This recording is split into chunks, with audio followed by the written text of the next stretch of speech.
Sangeeta, first of all thank you for this interview. এত busy শিডিউলের মধ্যে যে সময়টা বার করে আমাদের হ্যাঁ, হ্যাঁ। দর্শকদের জন্য, সমর্থকদের জন্য যে তুমি টাইমটা বের করছো, thank you for that. And obviously যেটা বলতেই হচ্ছে, কংগ্রাচুলেশনস। 2 মাসের মধ্যে থ্যাংক ইউ সো তোমরা মাচ। দুটো দারুণ অ্যাচিভমেন্ট করেছো, ভারতের দলের হয়ে এবং ইস্ট বেঙ্গলের হয়ে। সেটার জন্য অসংখ্য কংগ্রাচুলেশনস। অ্যান্ড আমরা এই বলেই ইন্টারভিউটা শুরু করি। একটা শর্ট ক্রিস্প ইন্টারভিউ হবে, স্পেশালি হুম। আমাদের ফ্যান্সদের জন্য। তো যারা করতে চায়, যারা জানতে চায় আরো এই উমেন্স টিমের ব্যাপারে, সেই নিয়ে। তো প্রথম প্রশ্ন অবশ্যই ফ্যান্সদের পার্সপেক্টিভে রাখছি। জাস্ট 2 দিন আগের কথা, গতকাল এবং তার আগের দিনের কথা। আহ এয়ারপোর্টে, কলকাতা এয়ারপোর্টে যেই রাত্রেবেলা যেই সম্বর্ধনাটা তোমরা পেলে, বা এই হুম। যে আলট্রাস যেই এতজন এসছে, এটা কি তোমাদের কাছে কোথাও প্রথমবার, বা এরকম কি তোমরা এক্সপেক্ট করেছিলে? বা টিমের কি আহ রিয়াকশন ছিল এই জিনিসটা দেখে, এটা যদি একটুখানি বলো। আমার জন্য তো ফার্স্ট টাইম ছিল, যেহেতু আমি ক্লাব হয়ে ফার্স্ট টাইম খেলেছি। আর আমি অনেক ভালো লেগেছে যে উমেন্স টিমকে মানে এত সাপোর্ট করছে, সবার নাম ধরে গান করছে। তো ভালো লাগছিল, একটা প্রাউড মুভমেন্ট ফিল করছিলাম আমি। আর সবাই অনেক খুশি ছিল। আর আরো ভালো লাগছিল যে আরো ভালোবাসা পেলে আরো ভালো করতে ইচ্ছা করে। তো এরকম হচ্ছিল যে এই গানগুলো শুনে আরো মানে মনে হচ্ছে যে আবার এখনই খেলতে নামি, এরকম ফিল হচ্ছিল মাঠে। আহ তো একটা ভালো ভালো প্রাউড মুভমেন্ট ছিল সেই সময়টা। একদমই একদমই সত্যি, মানে তোমার আমি আরো দেখেছি, ইন্টারভিউজ হোক বা রিপোর্টস হোক, আর্টিকেলস ওখানে পড়েছি। আর তুমি যে কনফিডেন্সটা ক্যারি করো, সেটা অবভিয়াসলি শুধু বাকি প্লেয়ার্সদের জন্য না, যারা বেঙ্গল থেকে প্লেয়াররা উঠে আসছে অনেক ছোট ছোট।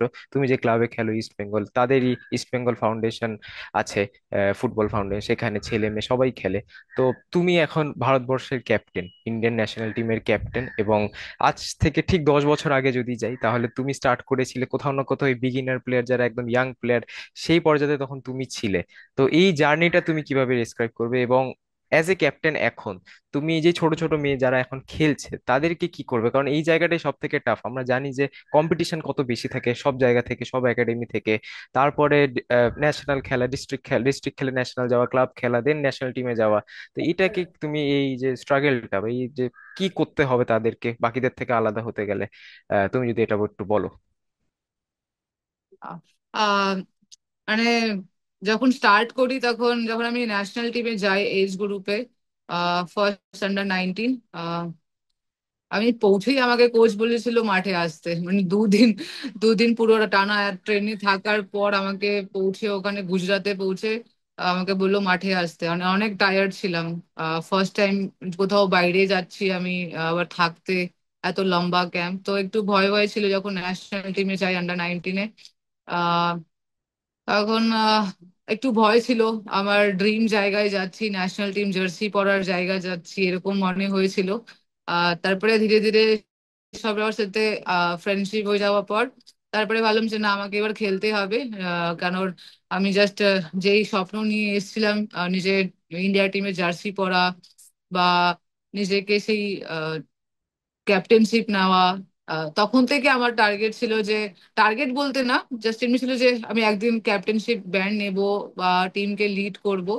তারপরে যখন আমি ফার্স্ট ইন্ডিয়া টিমে যাই আন্ডার 19-এ, আমি ভাবিনি যে আমাকে ক্যাপ্টেনশিপ দিয়ে দেবে সেই সময় এফসি কোয়ালিফায়ার্সে। তো শুক্লা দত্ত তিনি কোচ ছিলেন সেই সময় আন্ডার 19-এ। তো উনি ক্যাপ্টেনশিপ দিয়েছিলেন। আমি অনেক হ্যাপি হয়েছিলাম যে আমাকে টিম লিড করতে হবে একটু। তারপরে ভাবলাম যে না, অনেক প্রেশার মনে হচ্ছে ক্যাপ্টেনশিপ করলে। নিজের গেমটা থেকে বেশি প্রেশার ফিল হচ্ছে, যে ক্যাপ্টেনশিপ থাকা খুবই প্রেশার ফিল করা। তারপরে থেকে ভাবলাম যে না, আমি নিজের গেমটা খেলতে হবে, ক্যাপ্টেনশিপ ম্যাটার করে না। আহ আমাকে প্লেইং 11 থাকতে হবে আর নিজের ভালো পারফর্ম করতে হবে। তো আমি তারপর থেকে আমি কোনোদিন ক্যাপ্টেনশিপের জন্য ভাবিনি। এখনো ভাবি না, শুধু ভাবি যে আমাকে প্লেইং 11 খেলতে হবে, ন্যাশনাল টিমে জার্সি পরে থাকতে হবে এবং ন্যাশনাল টিমের জন্য অনেক কিছু করার ইচ্ছা আছে। তো সেই বুঝে তারপরে আবার যখন সিনিয়র টিমে আসি 2015-তে, অনেক সিনিয়র প্লেয়ার্সরা ছিল, বেমবেম দি, সুস্মিতা মল্লিক, বালা দি, কমলা দি, আশালতা দি। তো স্টার্ট যখন করি সিনিয়র টিমে, অনেক ভয় লাগতো তাদের সাথে কিভাবে কথা বলতে হবে, তাদের সাথে একই সাথে কিভাবে একটু পাস মিস হলে চিল্লাবে আমাদেরকে, বা কিছু কিছু খারাপ কাজ করলে চিল্লাবে বা ইনডিসিপ্লিন থাকলে আমাদের উপর বকবে, তো সেই ভেবে আমাদের গেমটাকেও মানে লুকিয়ে রাখা হতো যে ফ্রি হয়ে খেলতে পারতাম না হয়তো সেই সময়। যেহেতু জুনিয়র ছিলাম, সবাইকে রেসপেক্ট করতে হবে, তো সেই সময় মাইন্ডটা শুধু থাকতো যে রেসপেক্ট করতে হবে সিনিয়রদেরকে। তো তারপরে আস্তে আস্তে বড় হলাম, যখন সিনিয়র প্লেয়াররা চলে গেল টিম থেকে, তখন সব রেসপন্সিবিলিটি আমাদের ওপর, যেটা তো আমাদের এজ গ্রুপের প্লেয়াররা ছিল তাদের উপর রেসপন্সিবিলিটি ছিল। এবার আমাদের আপকামিং বাচ্চাদেরকে আহ, সেরকম প্রেসার দেব না আমরা, বা তাদেরকে সেরকম ভয় করে রাখবো না যে তাদের প্রবলেম হবে। সেই সময় উমেন্স লিগ ছিল না, তো আমরাও সেরকম বেশি জানতাম না, আমরা জাস্ট শিখতাম যে সিনিয়র প্লেয়াররা কিরকম করছে। এখন এত ওমেন্স টিমের আইডব্লিউএল হয়ে গেছে, স্টেট লিগ হয়ে গেছে, তো আজ এখনকার ইয়াং প্লেয়াররা সেখান থেকে শিখে আসছে, আমাদের কিছু শেখাতে হচ্ছে না বা সেরকম ডিসিপ্লিনে থাকতে হচ্ছে না। তো ইয়াং প্লেয়াররা এখন অনেক ভালো করছে, তারা শিখে আসছে। আর আমরাও চেষ্টা করি যে ওদের সাথে ফ্রেন্ডলি ভাবে থাকি, যাতে ওরাও আপকামিং গার্লসদের জন্য ইন্সপিরেশন হয় হোক। তাই জন্য আমি চেষ্টা করি তাদের সাথে সবসময় একটা ফ্যামিলি হয়ে থাকার, বা ফ্রেন্ড হয়ে থাকার। তো হয়তো তারা আরো ভালো, আরো আগে ভালো করবে বা করছে। আর তো এটাই। একদম দারুণ দারুণ, মানে তুমি কথাগুলো বলছিলে আমার নিজের দিদির কথা মনে পড়ে গেল, এইভাবে ইয়ে করতো, যাই হোক। তো দারুণ। আর একদমই তুমি যে কথাটা বললে গাইডেন্স নিয়ে, এবং তুমি যে বেম বেম দিদির কথা বললে, আহ, আমি হুম। দেখেওছি যে তো তিনি তোমার রোল মডেল ছিল, এবং হ্যাঁ। তিনিও কিন্তু ভারতের অন্যতম শ্রেষ্ঠ ক্যাপ্টেনও ছিল, এবং সেই দায়িত্ব এখন তোমার কাছেও আছে। তুমি নিশ্চয়ই আহ সেরকমই ক্যাপ্টেন হবে, এবং আমরা সবাই আশা করবো যে গর্ব এখন।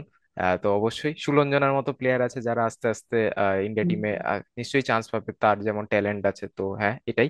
এবং হ্যাঁ, এবার আস্তে আস্তে একটু টেকনিক্যাল দিকে চলে যাই, কারণ 11 তারিখই ড্র।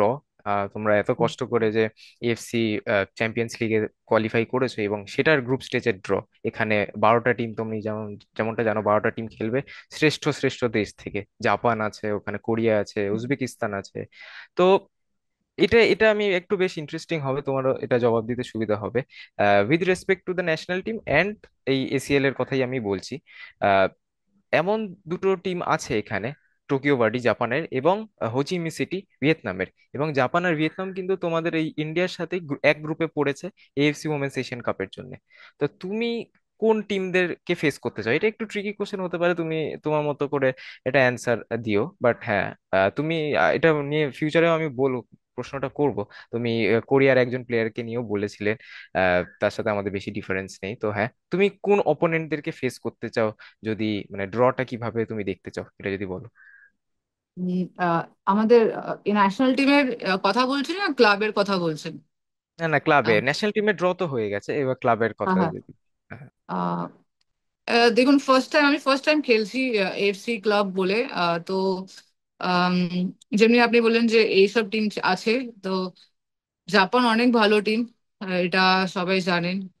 তো জাপানের সাথে খেলাটা অনেক আম, ভালো একটা গেম আমরা পাবো, যেহেতু ওরা অনেক ভালো টিম। তো ভিয়েতনামও টিম অনেক ভালো, কারণ ওদের ওদের উমেন্স লিগটা অনেক ভালো হয়। আমি যখন 2019-এ ভিয়েতনাম যাই খেলতে ফ্রেন্ডলি, তখন আমি শুনেছিলাম যে ওখানকার লিগ অনেক ভালো হয়, উমেন্স লিগ। এবং জাপানের লিগ তো অবশ্যই ভালোই হবে। তো দুটো টিমই টাফ আছে। তো আমি মনে করি জাপানের লিগটা আমাদের কাছে অনেক একটা আহ, মানে কি বলবো, একটা ফ্রেন্ডলি ম্যাচের মতন হবে ন্যাশনাল টিম প্লেয়ারদের জন্য। যারা আমাদের ইস্ট বেঙ্গলের ন্যাশনাল টিমের প্লেয়াররা আছে, তারা একটা ভালো ম্যাচ পাবে বা আমিও পাবো। আম, তো আমার জন্য জাপান টিমটা অনেক, জাপানের গেমটা ভালো লাগে। একদমই একদমই, তারা মানে প্রচন্ড ভাবে এজাইল, প্রচন্ড ভাবে মানে হুম। টেকনিক্যালি প্রচন্ড স্ট্রং।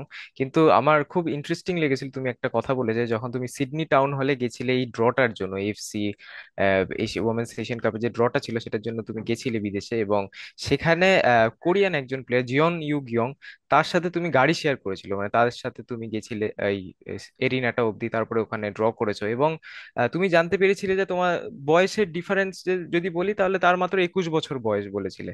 তো হ্যাঁ তুমি হ্যাঁ। বলেছিলে যে আমাদের তফাৎটা সেরকম বেশি না, ওদেরও যেরকম মেন্টালিটি, ওদেরও যেরকম খেলার ইয়ে, আমাদেরও সেরকম।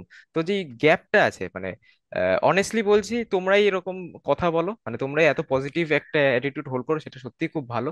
এবং তুমি কি মনে করো যে এই আপকামিং 5 বছর হোক বা 10 বছর হোক, ইন্ডিয়াতে, ইন্ডিয়ান ওমেন ফুটবলে কিরম ভাবে দেশটা এগোতে পারে? অ্যাজ এ ফুটবলার তুমি বলো, কারণ অ্যাডমিনিস্ট্রেটিভ দিক থেকে অনেক লোকজন আছে। অ্যাজ এ ফুটবলার তোমার কি মনে হয় যে কি কি আরো ইমপ্রুভ করা যায়, বা আর কি কি ইমপ্রুভ মানে ভালো আছে অলরেডি?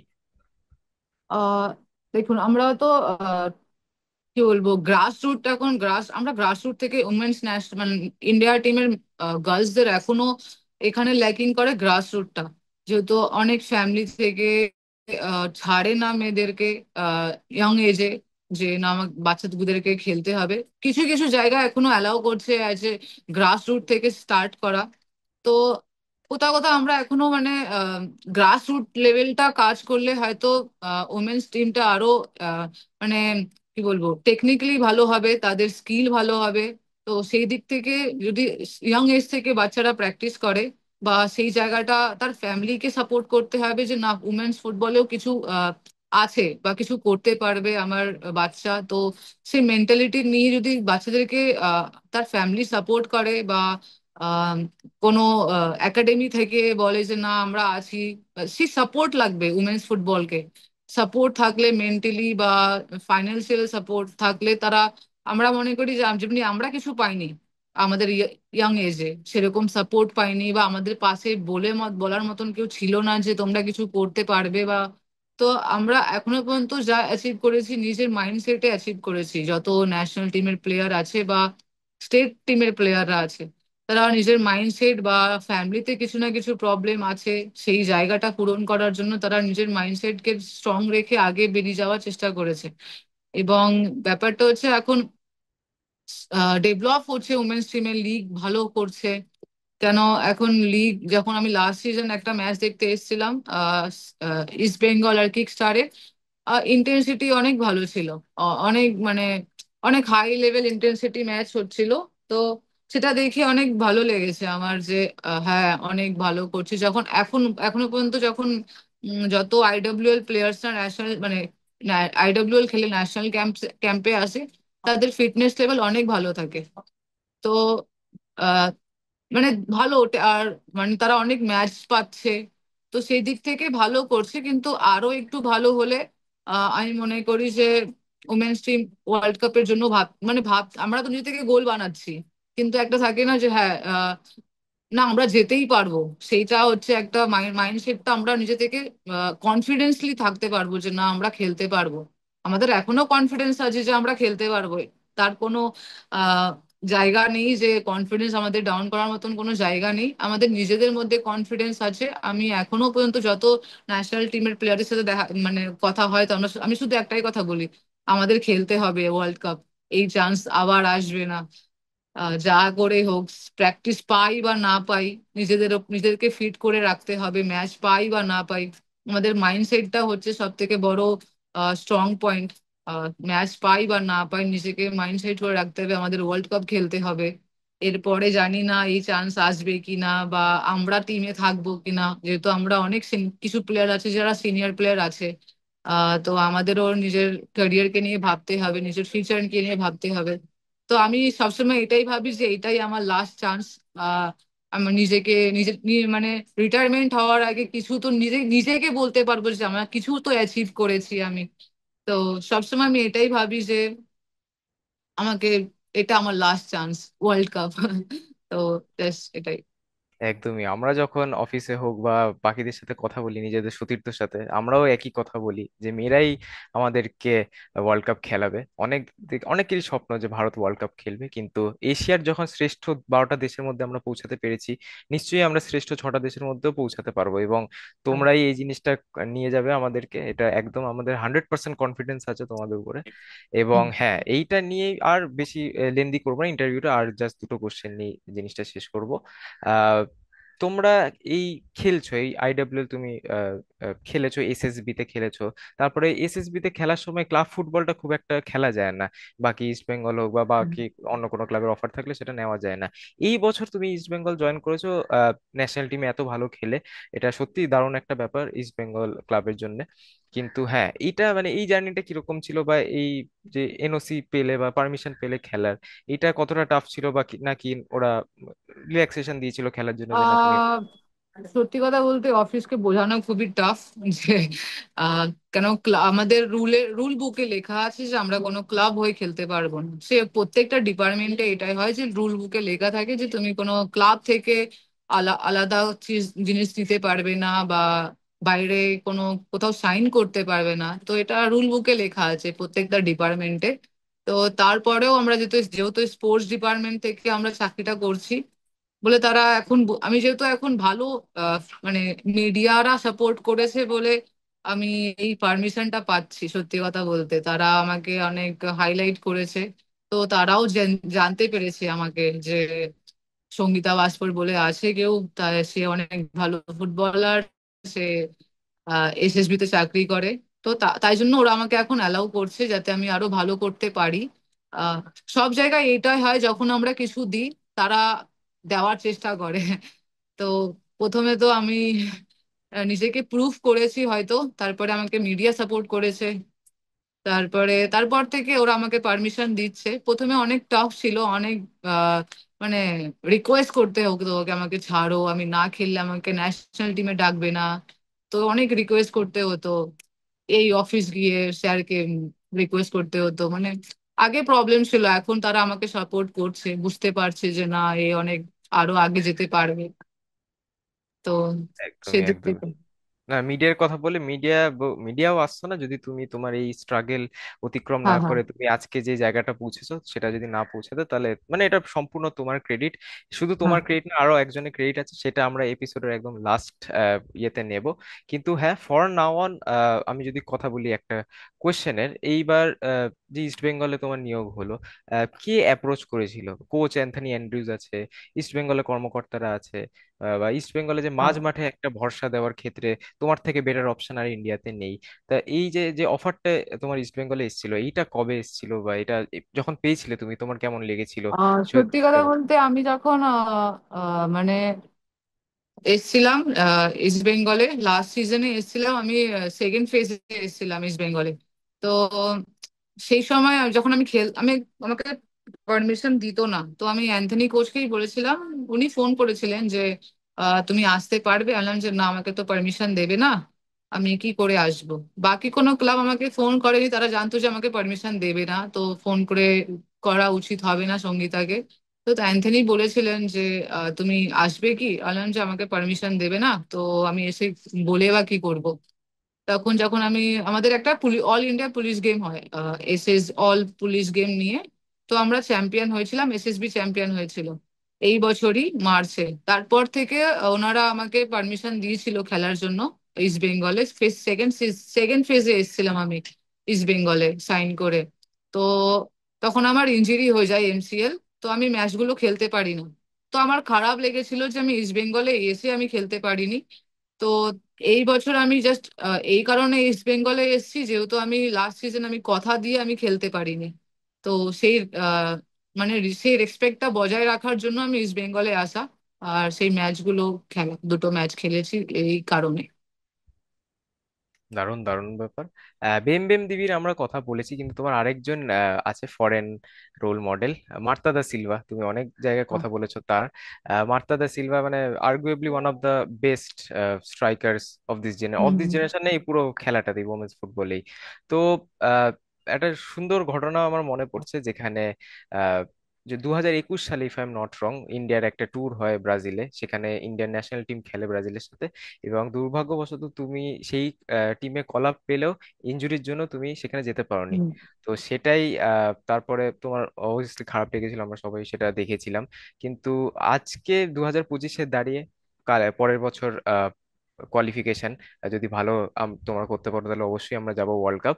এবং তো এই জার্নিটা কিন্তু খুবই দুর্ধর্ষ, মানে তোমার ইচ্ছা ছিল মার্তা দা সিলভার সাথে দেখা করার বা তার সাথে খেলার। অনেক এবার যদি অনেক। ওয়ার্ল্ড কাপে যেতে পারো তাহলে মার্তা দা সিলভা তোমাকে দেখবে, মার্তা দা সিলভা সঙ্গীতা বাসফোরকে খেলতে দেখবে ইন্ডিয়ার জার্সিতে। তো অবশ্যই মার্তা দা সিলভার একটুখানি কথা বলে দাও, এবং মানে কি রকম অনুপ্রেরণা, কেমন ভাল লাগে খেলার স্টাইলটা, তারপরে আমরা একটা লাস্ট আহ, কোশ্চেন শেষ করবো একদম। আমি ওনার ক্যাপ্টেনশিপ লিডার দেখেছিলাম। উনি অনেক মানে টিমকে নিয়ে বন্ডিং ভাবে রাখে, আমি দেখেছি ওনাকে। তারপরে উনি সবার রোল মডেল। মানে এত এজ গ্রুপ, এত এজ হয়ে গেছে তারপরেও ও ব্যালেন্ডোরে নাম নমিনেট হয়েছে রিটায়ারমেন্ট হয়ে যাওয়ার পরেও। তো উনি একটা লেজেন্ড হবে, মানে লেজেন্ড আছেন। আহ, তো ইয়াং প্লেয়ারদের জন্য উনি এখনো পর্যন্ত লেজেন্ড আছে। তো সেই দিক থেকে ওনার স্কিল, ওনার লিডারশিপ, ওনার একটা লাইক এ ডন টাইপ গ্রাউন্ডের মধ্যে মধ্যে থাকার মতন। তো সেই জিনিসটা আমি অনেক, মানে আমি আমি ভাবি মনে করি যে গ্রাউন্ডে থাকলে আমি ডন। আমি নিজেকে তাই মনে করি। তো বাইরের দিকে অনেক আমি ফ্রেন্ডলি, মাঠে থাকলে আমি ডন, তো লাইকে মার্থার মতন। তো সেই জিনিসটা আমার ভালো লাগে ওনার। আর আমি ওখান থেকেই শিখেছি ওনার এই জিনিসগুলো। দারুণ দারুণ একদমই। তুমি মাঠে যে আমার খেলো দেখে ওরকমই মনে হয়, পুরো একদম যে একাই আহ, পুরো মিডফিল্ড কন্ট্রোল করছো। এবং হ্যাঁ, মার্তার আমিও খেলা দেখেছি যখন ইন্ডিয়া ট্যুরে গেছিল ব্রাজিলে। মানে পুরো রোনাল্ডিনোর মতো স্কিল, যে স্কিল গুলো তিনি হ্যাঁ হ্যাঁ করেন। হ্যাঁ। হ্যাঁ, তো একদমই। এবং এপিসোডটা শেষই করব একটা র্যাপিড ফায়ার দিয়ে, 5টা ছোট ছোট কোশ্চেন থাকবে। এটা টিম বন্ডিং সেশন একটা বলতে পারো, মজার একটা বিষয়। 5টা হ্যাঁ ছোট হ্যাঁ হ্যাঁ। ছোট কোশ্চেন জিজ্ঞেস করবো, এক ওয়ার্ডে তুমি উত্তর দিও। টিমে সব থেকে বেশি পরিশ্রম কে করে, প্র্যাকটিসে হোক বা প্র্যাকটিসে, আমি আ- বলছি প্র্যাকটিসে হোক? তুমি? অঞ্জু তামাং। আঞ্জু তামাং সব থেকে বেশি। আচ্ছা, সব থেকে বেশি সময় কে লাগে রেডি হতে ম্যাচের আগে? আহ সুইটি দেবী। আহ আর সব থেকে ধরো একজন, এটা থার্ড কোশ্চেন, সব থেকে লেজি হবে, আমি লেজি ডিসরেসপেক্ট করছি, বাট সব থেকে হয়তো লেজি কিন্তু মাঠে তার খেলা দেখলে মনে হয় না যে তিনি অফ দ্য ফিল্ড এরকম, এরকম একটা প্লেয়ার কাকে বলবে? মনীষা কল্যাণ। কারণ আমাদের সবাই তার খেলা দেখে একদম মুগ্ধ। সব থেকে বেশি মানে খেতে কে ভালোবাসে, খাবার দাবার ভালোবাসে? গ্রেস। গ্রেস, একদমই। আর একদম লাস্ট কোশ্চেন, সব থেকে ভালো ফ্যাশন সেন্স কার আছে এই টিমে? সুইটি দেবী। একদমই। আর আমি একটা প্রশ্ন করছি এবং উত্তরটা আমি দেবো, এই টিমে সব থেকে বেশি ফিয়ার, সব থেকে বেশি ক্যাপ্টেন মেটেরিয়াল যদি কেউ হয় সেটা অবশ্যই সঙ্গীতা বাসুয়ার, একদমই।